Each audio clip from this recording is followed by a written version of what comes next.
He bought a dying horse for his last $10, even though his hungry daughter was waiting for him at home.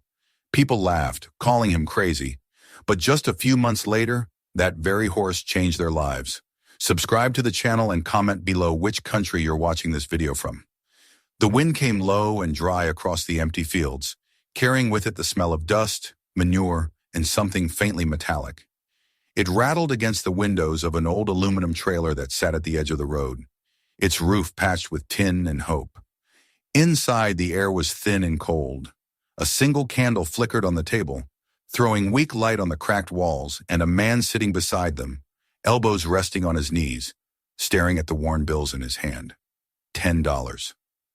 That was all that stood between him and hunger, between him and the small, hungry face that watched him from across the room. "Papa," the girl said softly, her voice barely louder than the ticking of the clock that hadn't worked in years. "Are we going to have supper tonight?" Eli Harper looked up, the shadows deepening the lines on his face. His eyes were pale and tired, the kind of tired that didn't come from a single night without sleep, but from years of holding things together that wanted to fall apart. His hands were rough, scarred from work that had long stopped paying. He forced a smile that didn't quite reach his eyes. "We will, Lily," he said. "I'm going to town. We'll have bread again before it gets dark." The girl nodded, hugging the faded rag doll she kept beside her at all times. She didn't ask questions anymore. She had learned that sometimes silence was the kindest thing a child could give her father. Eli folded the $10 bill and slipped it into his coat pocket. He took his hat from the hook and stood at the door for a long moment, looking back. The trailer looked more like an abandoned memory than a home, but it was theirs. Lily was watching him with a look that was half faith, half fear. He gave her one more small smile, then stepped out into the wind. The dirt road stretched before him, long and empty. His boots pressed faint marks into the soft soil, the sound lost to the wind. The town was 5 miles away, but it might as well have been another world. Each step he took, he thought about flour, potatoes, a bit of salt, what $10 might still buy if luck was kind. He walked past fences that leaned like old men, past crows perched on dead posts, their black eyes following him as if they knew something he didn't. The sound reached him before he saw it: voices, laughter, the restless cry of animals. He turned toward the source, and there, behind a line of rusted trucks and faded signs, he saw the small livestock yard. A crowd had gathered under the open shed, where a man with a hat too big for his head shouted through a microphone that crackled with every word. "Next up, lot number 22. A good worker in her day, strong bones, still got some miles left if someone's got the patience. Starting at $5. Who'll start me at 5? The people laughed. Eli moved closer without meaning to. The air was thick with the smell of hay, sweat, and smoke. Behind the wooden railing stood a row of horses, thin, listless creatures, their eyes dull with exhaustion. One after another, they were pulled forward, sold or ignored. Then they brought out the last one. She was smaller than the rest, her coat patchy, ribs showing through the loose skin, a scar running along her neck. Her knees shook as she took a step, and her head hung low, too heavy for her tired body. The auctioneer looked at her with annoyance more than pity. "All right, folks, let's make this quick. She's not going to last much longer, so I'll start at $5. 5. Anyone? Just 5 to take her off our hands." The laughter grew louder. A man in a denim vest shouted, "You better throw in a shovel." Another added, "I've seen glue with more life in it." Even the auctioneer smirked. The horse flinched at the noise but didn't move away. Eli stood near the fence, his hand still in his coat pocket. He felt the shape of the bill under his fingers. His stomach twisted. He'd come here to buy food, to keep his daughter from going to bed hungry again. But as he looked at that animal, something in him stirred a memory, faint but sharp. He saw his wife, Claire, as she'd been years ago, laughing in the pasture behind their old house, brushing down a chestnut mare. Her voice came back to him, soft and clear through the years. "You can tell the worth of a man by what he won't walk away from." She had said that once when he'd asked her why she bothered rescuing a limping foal the neighbors were ready to shoot. The crowd kept laughing, the auctioneer waiting. "No one? All right then. We'll—" $10, Eli said. The words came out rough and quiet, but in the hush that followed, They seemed to echo. Heads turned. Someone snorted. The auctioneer blinked, not sure he'd heard right. 10? Eli nodded. 10. The man shrugged. Sold. The hammer fell with a hollow thud. The laughter broke again. Louder this time, full of disbelief. Guess he's lost his mind, someone muttered. That fool spent his last dime on bones. Eli didn't answer. He walked forward, handed the man the bill, and took the frayed rope. The horse's skin was rubbed raw where the halter had cut too deep. When he touched her neck, she flinched but didn't pull away. Her breath came in small, uneven bursts, and her eyes, clouded but still alive, met his for a fleeting second. He saw nothing wild there.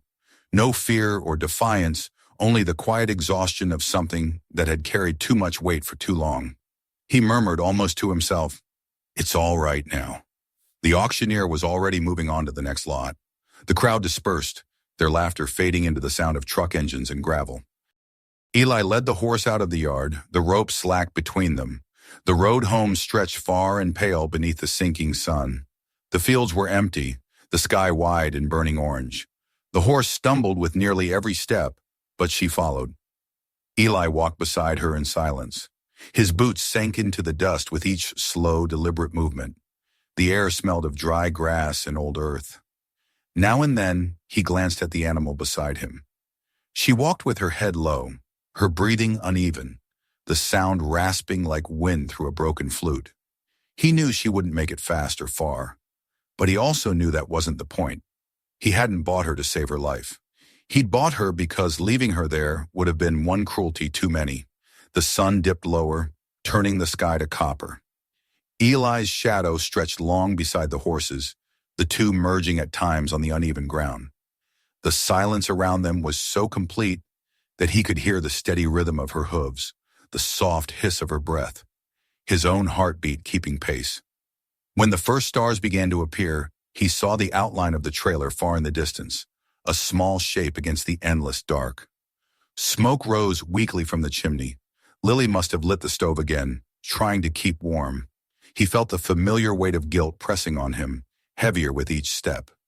How was he going to tell her that he'd spent their last money on a dying creature instead of bread? The horse faltered, nearly falling, and he stopped. "Easy," he said quietly. He reached out, steadied her neck, feeling the tremor that ran through her thin frame. "You'll get there. Just a little more." The words were meant for her, but as they left his lips, he realized they were also for himself. By the time they reached the gate, night had fully fallen. The moon was a thin silver line above the hills. Eli pushed open the creaking latch, the sound echoing in the stillness. He led the horse into the yard, tied her loosely to the old fence, and stood there a long time, his hand resting on her back. Her breathing was shallow but steady. Behind him, the door opened softly. Lily stood in the doorway, barefoot, wrapped in a blanket that was too big for her. "Papa?" He turned. The light from inside touched her face, the small freckles on her cheeks, the fear in her eyes. "What's that?" she asked, pointing at the horse. Eli swallowed hard. "It's someone who needed help." She looked past him at the thin, trembling animal. "But what about the food?" He had no answer. He could only meet her gaze, the words dying on his tongue. The silence between them was long and heavy. Finally, she said quietly, "She's pretty, even if she's old." Her innocence broke something open in him. He nodded. "Yeah," he said. "She is." Lily stepped closer, her bare feet sinking into the cold dirt. She reached out a small hand toward the horse. The animal flinched, then stayed still. Lily's fingers brushed against her nose. "She's cold," the girl whispered. Eli took off his coat and draped it over the horse's back. "She'll be warmer now." The wind shifted, carrying the faint smell of smoke and the far-off sound of crickets. The night settled around them, soft and wide. Eli watched his daughter and the horse standing side by side in the moonlight. Two fragile lives held together by something that didn't need words. When Lily finally went back inside, he stayed there in the yard. The candlelight flickered in the window. The horse lowered her head, eyes half closed, as if surrendering to rest for the first time in years. Eli leaned against the fence post, feeling the ache in his shoulders, the sting of the cold. Somewhere deep inside, beneath the hunger and regret, there was a small warmth. It wasn't joy, not yet, but it was something close to it. A quiet knowing that, for reasons he couldn't name, he had done the only thing he could have done. The moon climbed higher. The trailer creaked in the wind. Eli's breath fogged in the air, and he whispered to the dark, "We'll figure it out tomorrow." The horse shifted her weight, one hoof scraping the ground. The sound was soft, steady, almost like an answer. And as Eli stood there staring into the night, he realized that maybe, for the first time in a long while, he wasn't entirely alone.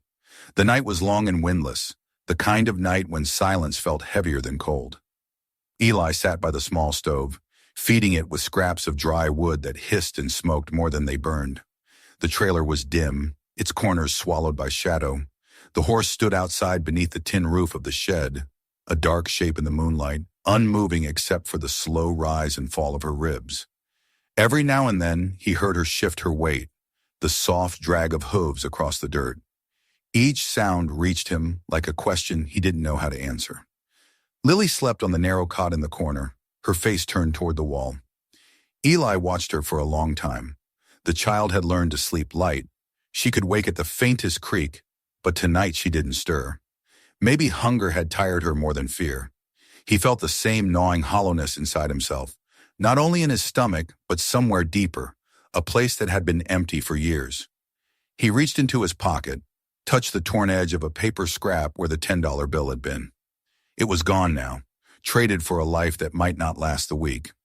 He rose quietly and stepped outside. The cold bit at his skin as he crossed the yard. The sky was a low lit of gray, stars hidden behind it.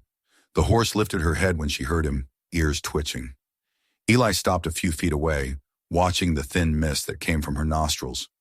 "You should have been food for someone's table," he said softly. "Instead, you're here with a fool who can't even feed his own." The words hung in the air, bitter and self-mocking. He leaned against the fence post and let out a long breath. The sound startled a nearby crow, and it flapped away into the night. When dawn came, it did so without warmth. A pale light spilled through the cracks of the trailer walls, touching everything with the color of ash. Lily woke first. She pulled on her worn shoes, the soles nearly gone, and stepped outside. Eli was still by the shed, a blanket over his shoulders. The horse stood close now, her breath steaming in the morning air. "She's still alive," Lily said, her voice small but surprised. Eli nodded, rubbing his hands together. "She's tougher than she looks." The girl walked closer, curious but careful. The horse turned her head slightly, watching her with one clouded eye. Lily hesitated, then reached out and touched the rough patch of hair on her neck. The animal didn't flinch this time. "She's soft," Lily whispered. "Maybe softer than the world," Eli said. They both stood there a while, letting the morning settle around them. The sun had barely cleared the hills when Eli decided to make some sort of shelter for her. The shed's roof sagged, and rain would come soon enough. He found an old shovel behind the trailer, its handle cracked and splintered, but it would do. He began clearing the ground, scraping away mud and weeds. The earth was stubborn, half frozen still. After a few strokes, he paused, frowning at the hollow sound beneath his feet. He pressed harder. The shovel hit something solid, then broke through. A pocket of air rose and the soil gave way. Lily, who had been watching from the fence, stepped closer. "Papa, what's that?" Eli crouched and brushed away the dirt with his hands. Beneath the surface, the top of a wooden frame appeared, rotted and dark with age.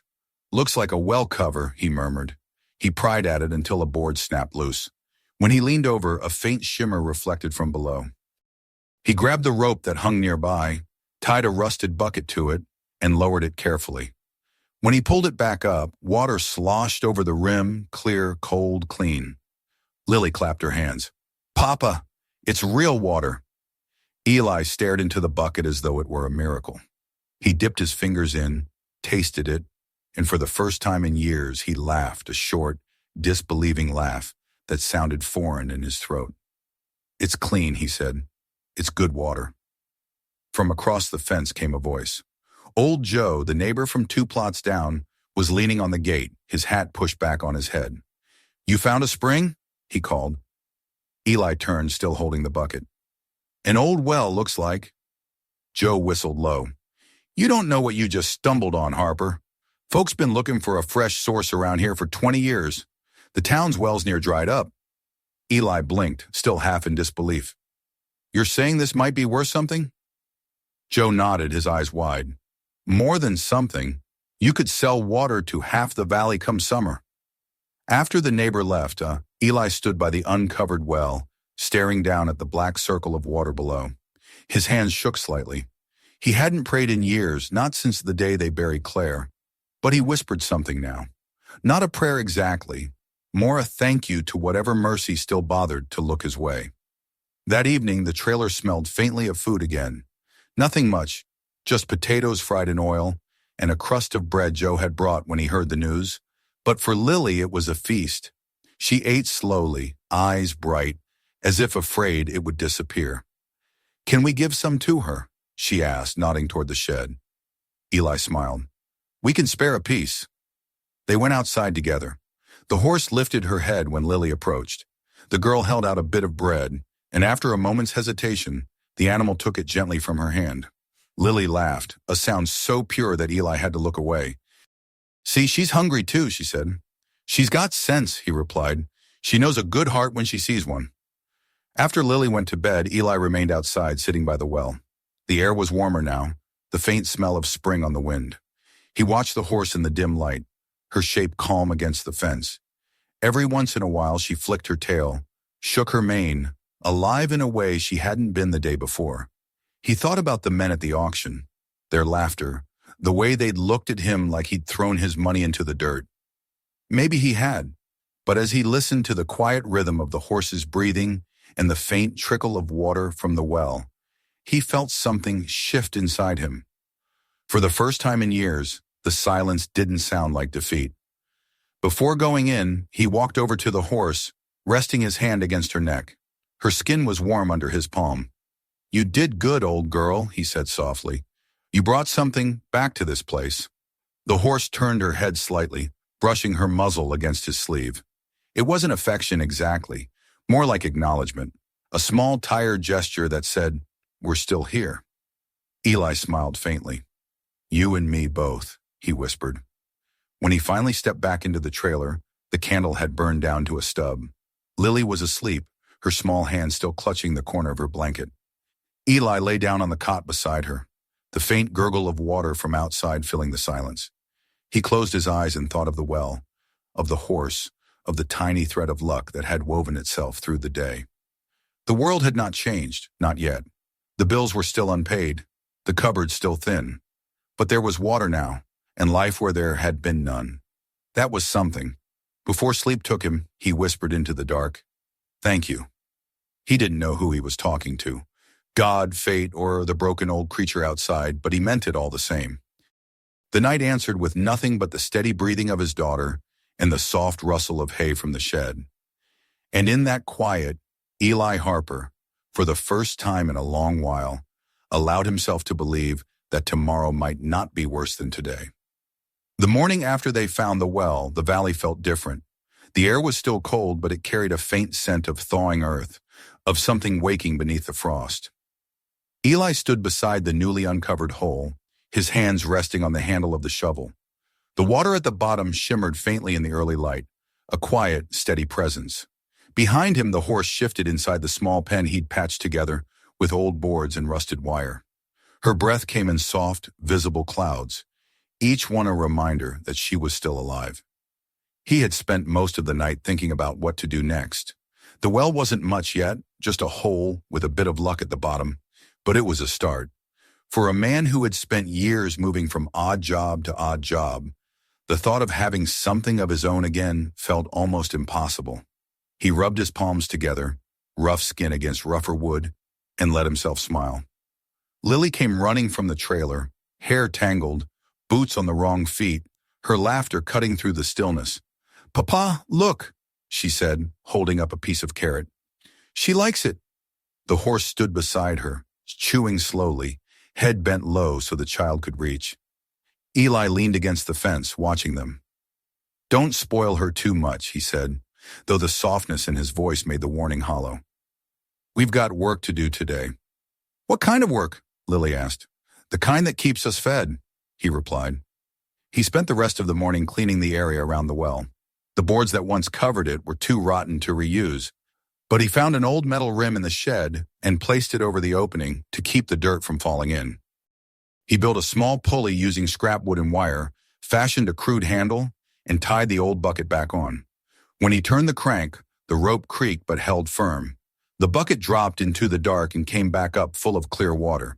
He filled a second bucket and carried it to the horse. She lowered her head, sniffed, then drank deeply. The sound of it, the rhythmic gulping, the splash of water against the bucket's sides, was the best sound Eli had heard in months. When she finished, she lifted her head and blew softly through her nostrils, almost like a sigh. "You've still got some fight in you," he said. "Guess we both do." Word about the well spread quickly. In small towns, news had a way of traveling faster than trucks. By afternoon, Joe came by again with another man from the next farm over. They asked to see it, leaning over the edge, whistling under their breath. The water was pure and the flow was steady. "You could haul it to the pastures come summer," Joe said. "Folks would pay. You could make something of this, Harper." Eli felt something stir inside him, a spark he'd thought was gone. "Maybe," he said, "maybe I could." The next few days became a blur of movement. He repaired the old wagon that had been rotting behind the shed, replaced the wheels with ones scavenged from an abandoned cart, and tightened the harness that had been hanging unused for years. The horse who he'd started calling Grace watched him with patient eyes, as if she understood her purpose returning with each hammer strike. When he first tried to fit the harness around her, she flinched, eyes wide, breathing sharp. He paused, resting his hand gently against her neck. "Easy," he murmured. "No one's going to hurt you anymore." She stood still then, trembling but calm. When he fastened the last buckle, she turned her head slightly and brushed his arm with her muzzle. It was enough to make him stop and swallow hard before getting back to work. On the first morning they set out with the wagon. The sky was pale blue, streaked with the faint blush of dawn. Lily stood by the fence clutching her doll, waving as they rolled down the dirt road. "Be careful, Papa," she called. Eli lifted a hand in reply. The wagon creaked under the weight of the barrels and Grace's steps were slow but steady. The rhythm of her hooves against the earth became a kind of music unhurried, strong, determined. By the time they reached the edge of town, Eli's shoulders ached, but there was pride in the ache. He sold the water to a farmer whose well had dried out, earning just enough to buy flour, salt, and a small bag of oats. It wasn't much, but when he counted the coins in his hand, they felt heavier than gold. When he returned home that afternoon, Lily ran to meet him. "Did you sell it? Did it work?" He laughed, a real laugh this time, and held up the small sack of flour. "It worked just fine." That night, the trailer was filled with the smell of baking bread. The dough was rough, uneven, but it rose anyway. Lily danced around the table, her laughter filling the space. Grace stood outside the window, her head visible through the glass, watching the warm light and the people inside it. Eli tore off a small piece of bread and carried it to her. "Here," he said, "you earned this too." She took it gently, her breath warm against his hand. He rested his forehead against hers for a moment. "Thank you," he whispered. Days turned into weeks, and with each one Grace grew stronger. Her coat began to shine, and the tremor in her legs disappeared. She worked willingly, pulling the wagon, carrying loads, standing proud again. Neighbors started to notice. They waved when Eli passed, some with curiosity, some with something close to respect. The same men who had laughed at the auction now nodded when they saw him. No one said much, but their silence felt different this time. One evening, as the sun set behind the hills, Eli sat by the well with Lily at his side. The sky burned orange and purple, the air thick with the scent of spring grass. "Do you think she's happy now?" Lily asked, watching Grace graze in the field. Eli followed her gaze. The horse's tail swished lazily, her head low, her body at ease. "I think she remembers what peace feels like," he said. "Do you think Mama would like her?" the girl asked. He didn't answer at once. The question struck a place in him that never fully healed. He looked down at the water shimmering in the well, its surface catching the last light of day. "Yeah," he said softly, "she would have loved her." The world felt still for a moment, the kind of stillness that wasn't empty but full of memory, of quiet gratitude. The air cooled as the light faded, and somewhere in the distance, A coyote called out, the sound long and lonely. Eli stood, brushing the dust from his hands. Come on, kiddo, let's go inside. That night, when Lily was asleep, he sat by the door and looked out toward the pasture. Grace was a dark shape against the horizon, her steady breathing blending with the soft sounds of the night. He thought about the months before, the laughter at the auction, the hunger, the cold, and how different it all seemed now. Not fixed, not perfect, but alive. He leaned back against the doorframe, the warmth of the small lamp brushing his face. We made it through another day, he murmured, and maybe that's enough. Outside, Grace lifted her head at the sound of his voice. The faint glint of her eyes caught the light for a moment before she lowered her head again to rest. The stars came out slowly, one by one, until the sky was full of them. And under their quiet glow, Eli Harper sat in the doorway of his small, weathered home, the sound of the horse's breath mingling with the rustle of wind through the grass, knowing that, somehow, the world had turned a little kinder. By the time summer settled into the valley, the air had changed. The cold sharpness of spring had softened, replaced by the smell of dust, hay, and the slow hum of heat rising from the ground. The road that wound past Eli's place had become a little busier, trucks carrying feed, wagons full of supplies, and men driving cattle from pasture to pasture. People had begun to talk again, and the name Eli Harper had returned to their voices, though not always kindly. He heard it first at the feed store. He had come into town to buy nails, salt, and a bag of oats for Grace. While he stood in line, two men near the counter laughed quietly over a newspaper. "You hear about Harper?" one said, not bothering to lower his voice. "Man's got himself a gold mine in his backyard, selling water by the barrel like he struck oil." The other snorted. "Lucky fool, that's all. Stumbles over a hole and suddenly thinks he's a businessman." Eli didn't look up. He paid for his supplies and left without a word, but their laughter followed him out the door like dust clinging to his boots. He'd grown used to it, in a way. The same men who had mocked him at the auction still needed something to laugh at, and if it wasn't him, it would be someone else. He had stopped expecting fairness from the world a long time ago. When he returned home, the air felt cleaner. Lily was sitting in the grass near the pasture, reading aloud from a tattered book, her feet bare, her hair wild in the wind.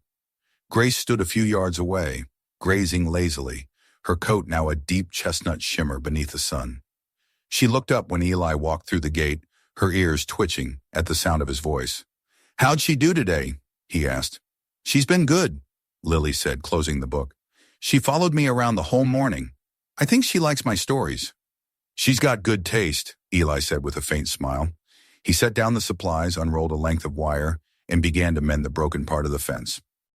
Grace wandered closer, her nose brushing against his shoulder as if inspecting his work. He chuckled quietly. "You're turning into a supervisor now, are you?" Lily giggled. "She just wants to help." By evening, the fence was fixed, the chores done, and the three of them, man, child, and horse, stood in the long, golden light of sunset. It was then that the rumble of an engine broke the calm. A truck pulled up near the gate, the same battered pickup that had been parked at the auction months ago. The man who stepped out wore the same hat, the same smirk. "Harper," he called, leaning on the open door. "Heard you made yourself useful after all." Eli wiped his hands on his jeans and walked over. "Evening, Hank." The man glanced toward Grace. "That her? The $5 wonder?" "10, Eli corrected quietly. Hank let out a sharp laugh. "Well, I'll be damned. She's still breathing. You feeding her miracles or just stubbornness?" Eli didn't answer right away. He studied the man's face, the half-mocking grin that had once cut deep, but now only stirred a dull tiredness. "Maybe both," he said at last. Hank spat into the dust. "Guess you got lucky. Don't let it go to your head." As he drove away, his laughter echoed faintly across the pasture. Eli stood there for a while, watching the trail of dust rise and fade into the evening air. When he turned back, Lily was watching him, her brow furrowed. "Why do people talk like that?" she asked. He sighed. "Because it's easier to laugh at something they don't understand than to admit they might have been wrong." "Were they wrong?" she said. Eli looked toward Grace, who was pawing at the dirt, her muscles strong, her eyes bright. "Yeah," he said softly. "They were wrong." The days passed, and the work grew heavier. Summer meant more demand for water, and Eli spent long hours hauling barrels from the well to the farms across the valley. Grace worked beside him every day, pulling the loaded wagon under the thick heat. She no longer stumbled or shook. Her stride was steady, proud even. Yet Eli could see the toll it took. The sweat darkened her coat. The breath came rougher with each mile. One afternoon, as the sun began to dip behind the ridge, she faltered. Her knees buckled, and the wagon lurched sideways, spilling part of its load into the ditch. Eli jumped down, rushing to her side. "Easy," he said, his voice sharp with worry. Grace stood trembling, her sides heaving. He untied the harness and ran his hand along her neck, feeling the tremor of her heartbeat against his palm. "You're all right," he whispered. "Just breathe." It took a long time for her to steady, but she didn't fall again. She lowered her head, pressing her muzzle lightly against his chest, a small sound escaping her throat, something between exhaustion and trust. Eli swallowed hard, his throat tight. He brushed the dust from her mane and murmured, "We'll take it slow from now on, you hear? You've done enough for one lifetime." When they finally returned home, Lily ran out to meet them. Her face fell when she saw the weariness in the horse's eyes. "Is she hurt?" "No," Eli said gently. "Just tired, like we all get." That night he stayed up long after Lily had gone to bed. The air outside was thick and still. The moon caught behind thin clouds. He sat by the fence, the faint creak of wood the only sound. Grace stood nearby, lying in the straw, her breathing deep and slow. He watched her, feeling the steady rhythm of her chest, the rise and fall that seemed to match the pulse of the earth itself. He thought of Claire, then his wife's laughter, the way she used to hum while brushing down their old mare, her hands sure and gentle. She had believed that kindness wasn't a weakness, but a kind of strength the world didn't understand. He'd forgotten that for a long time. Maybe Grace had been the world's way of reminding him. When dawn came, pale and quiet, the valley looked washed clean. Eli brewed a small pot of coffee on the stove, the smell filling the trailer. Lily woke to find him at the table, staring at nothing in particular. "Are we going back to work today?" she asked. "Not today," he said. "Grace needs to rest." Lily smiled sleepily. "Then we all rest." They spent the day at home. Lily read her book aloud under the tree, her voice rising and falling with the breeze. Eli fixed a broken hinge on the shed door, humming softly, something he hadn't done in years. Grace stood nearby, grazing, her movements unhurried. The laughter from the town, the whispers, the doubts, they all seemed far away. Here, in the quiet of their little patch of land, there was only peace. That evening, as the sun sank behind the hills, painting everything in shades of amber and smoke, Eli stood at the fence and watched the world turn golden. Lily came to stand beside him, her hand slipping into his. "She's really better now," she said. "She's more than better," Eli replied. "She's free." The horse lifted her head at the sound of his voice, ears twitching, eyes soft and clear. The light caught in her mane, making it shimmer like copper. Eli felt the weight of everything he'd lost and everything he'd found pressing against him at once. He reached down and squeezed Lily's hand. "Your mama used to say that when you do something out of kindness, the world finds a way to give it back," he said quietly. "Took me a long time to understand what she meant." Lily looked up at him, smiling. "I think you understand now." He nodded. "Yeah," he said. "I think I do." As the first stars began to appear, he turned toward the shed where Grace had settled for the night. Her breathing was steady, her eyes half closed. The air was full of the faint sounds of summer, the chirping of crickets, the whisper of wind through the grass. For the first time in years, the silence didn't feel empty. It felt like home. By late August, the air had grown heavy, the kind of heat that made the world seem to stand still. Dust clung to everything, the fence posts, the windows, the tired grass along the road. Even the well's water had slowed, the bucket bringing up less with each pull. The valley was waiting, holding its breath for rain that hadn't come in weeks. Eli felt it too, that tense stillness that came before change. He woke earlier now, before sunrise, moving through his chores with quiet purpose. There was a strange peace in routine drawing water, feeding Grace, patching fences, but also a kind of fear beneath it. The fear of what would happen if the water ran dry. Grace had changed again over the months. Her body was no longer gaunt, her muscles had filled out, and her coat caught the morning light like bronze. She was still gentle, still quiet, but there was strength in the way she moved, as if the weight of her past had finally lifted. She followed Eli with calm steps whenever he crossed the yard, her shadow falling alongside his like a silent companion. Lily loved her most in those hours when the air was cool, brushing her mane, singing half-made-up songs that only a child could invent. There was laughter in the yard now, real laughter, not forced or fleeting, the kind that made even the silence afterward feel alive. Eli had begun selling less water and working more around the neighboring farms. Small repairs, broken gates, fence posts that needed mending. The well had earned him some respect, but it was the steady work that made him part of the community again. Men who had once laughed at him now nodded in greeting. Some even stopped by to share coffee or ask advice about the soil or their animals. He didn't talk much, but he listened. It was enough. People had started saying that maybe Eli Harper hadn't gone crazy after all. Maybe he'd just been waiting for the right reason to start over. One evening, as the sun sank low, painting the horizon in copper and rose, Eli noticed the sky changing. Clouds were building over the ridge, dark, thick, the kind that promised more than a passing drizzle. The wind carried the scent of wet earth before the rain had even begun. He stood at the fence, watching the line of gray move closer, feeling the first flicker of cool air brush his skin. "Looks like we'll get some mercy tonight," he murmured. Grace lifted her head as if she understood. Her ears flicked toward the wind, her mane lifting in the rising breeze. Lily came running from the house, barefoot, eyes bright. "Papa, it's really coming." She stretched her arms toward the sky as the first drops began to fall. Soft at first, then harder, faster, until the sound filled everything. The roof, the ground, the old metal bucket by the well, it all sang with rain.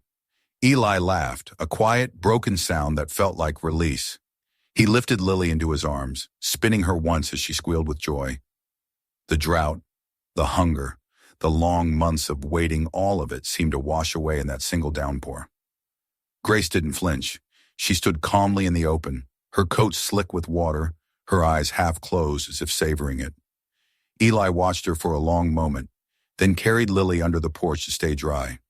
They sat there together, the sound of rain pounding the roof above them, the smell of wet soil rising from the fields. "It's like the world's waking up again," Lily said softly. "Maybe it is," Eli replied. He looked out toward the pasture where Grace stood, unbothered by the storm, and felt something stir in his chest. Gratitude, yes, but something deeper too. A sense of balance returning, of a promise kept. For all the pain and loss, for all the days that had felt like endings, here was proof that even the broken could find their way back to life. When the rain finally eased, the world looked new. The dust had vanished, replaced by a sheen of silver across the grass. Small streams trickled through the dirt, and the scent of sage and earth hung thick in the air. Eli stepped out into the open, boots sinking slightly into the softened ground. Grace walked toward him, her hooves silent in the mud. She stopped close enough that he could see the raindrops sliding down her face, her breath steady. "You did it," he said quietly. "You got us through." He reached up, resting a hand against her neck. The warmth beneath her skin felt steady, alive. "You brought the rain, didn't you?" he whispered with a faint smile. Lily joined them, her small hand wrapping around his. "She saved us, Papa," she said simply, and there was no need for him to correct her. She was right in her own way. Grace had been more than an animal. She was the turning point, the quiet proof that mercy sometimes came disguised as burden. That salvation didn't always roar. It often arrived on 4 tired legs and a lowered head. The next morning, sunlight spilled over the wet fields, turning every drop of water into gold. The air was cool, the sky clear. Eli led Grace to the well, drawing a fresh bucket of water. It was fuller now, the rain having fed it through the night. He let her drink until she lifted her head, satisfied, then stood beside her, looking out over the valley. In the distance, he could see the roofs of neighboring houses glinting in the light, smoke rising from their chimneys. The world had changed quietly without fanfare, the way real change often does. A week later, neighbors came by again. Joe, Hank, and a few others. They brought food, tools, and a small envelope of cash, a token for the water Eli had given them during the dry months. "You kept a lot of us going," Joe said. "Guess the fool with the dying horse turned out smarter than the rest of us." Eli smiled faintly, shaking his head. "Wasn't me," he said. "It was her." Hank chuckled. "Well, then we owe her thanks too." He reached out to stroke Grace's neck, the same hands that once pointed and laughed at her frailty. "She's something," he admitted. Grace stood still, unafraid, her ears twitching. Eli watched them and felt no anger left in him. Time had stripped it away, replaced it with something simpler, understanding. That evening, after everyone had gone, Eli sat on the porch with Lily beside him. The air was full of crickets and the hum of life returning. Grace grazed near the fence, her shadow stretching long in the fading light. "Do you think we'll ever leave here?" Lily asked suddenly. "Go somewhere else?" Eli looked out across the land, the fields, the well, the small shed that still smelled faintly of hay and rain. "No," he said after a pause. "This is where we belong." Lily nodded, satisfied. She leaned her head against his arm and closed her eyes. The sky deepened to purple, and one by one the stars began to appear. Eli stayed there long after she fell asleep, the air cooling against his skin. He thought about the road that had brought them here, the auction yard, the laughter, the hunger, the long nights of doubt, and how strange it was that a broken creature had healed what he couldn't fix alone. When he finally rose, Grace lifted her head and walked toward him. He met her at the fence, resting his hand on her muzzle. "Thank you," he said again, though he knew she didn't need the words. Some things were felt, not spoken. She blinked slowly, her breath warm against his palm. For a moment the world was silent, except for the steady rhythm of her breathing and the soft whisper of wind through the wet grass. Then he turned toward the house where the lamplight glowed softly through the window. Behind him, Grace walked back into the field, her shape fading into the dark. The night settled around them, calm and full, and Eli Harper felt something he hadn't in years, a sense of peace, quiet and complete. The rain had come. The well was full. His daughter slept safe, and the world for once had kept its promise. If this story moved you, don't just scroll away, hit subscribe so you don't miss the next one. There are more true-to-life stories waiting, stories of struggle, redemption, and second chances. Share this video with someone who still believes in kindness, and tell us in the comments, what part of this story stayed with you the most?